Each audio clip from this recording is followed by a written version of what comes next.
Jing Liu, currently a PhD student at Rutgers University. And the talk I'm going to present today is people detection in crowded scenes by contact-driven label propagation. And this work was done at IBM T.J. Wilson Research Center when I did my internship there. And as far as we know, that several people detectors have been proposed in past decades. For instance, deformable part models, pulse detectors. And in practice, this method used fakes and empirical threshold to distinguish true detection and false alarm.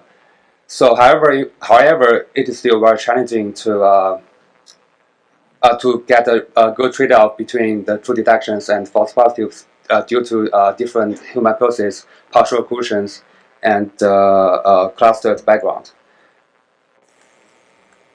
So, showing the example that if we use the high threshold there, we will probably lose some weak true detections, although the false positive rate is relatively low.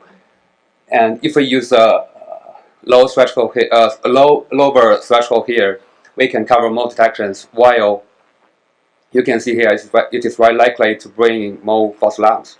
So we have observation that the original detections, especially the detections in the from crowded images, can provide more information, especially from the context cues.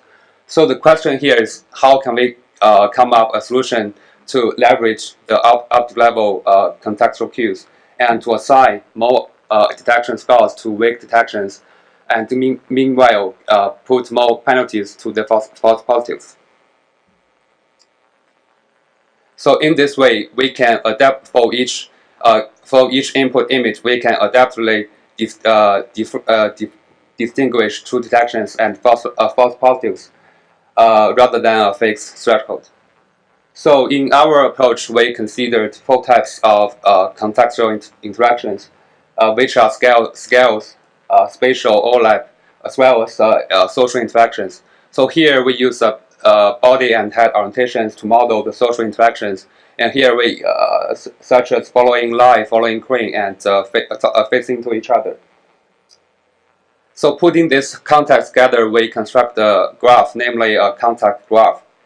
And in this graph, each node represents a human hypothesis, and the edges in this graph represent the contextual interactions between different human hypotheses. And in order to boost true detections and to as well as to suppress false alarms, we consider both attraction and repulsion between different nodes, which are actually compatibility and incompatibility between different contexts.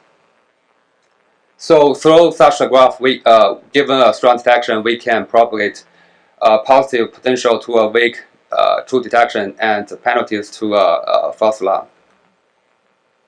So different from graph-based label propagation that use some label data.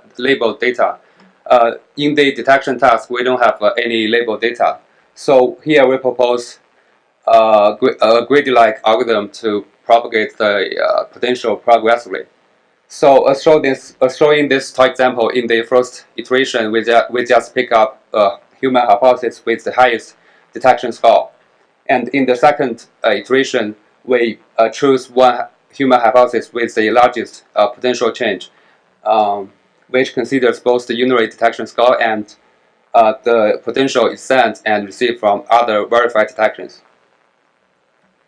So we verify our method onto public dataset, which is SGD and ETH pedestrian dataset.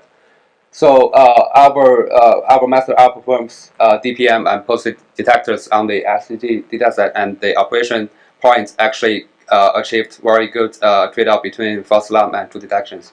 And based on DPM, which is the baseline detector, we reduced the miss rate from 51 to 33, which is actually better than some deep learning-based methods.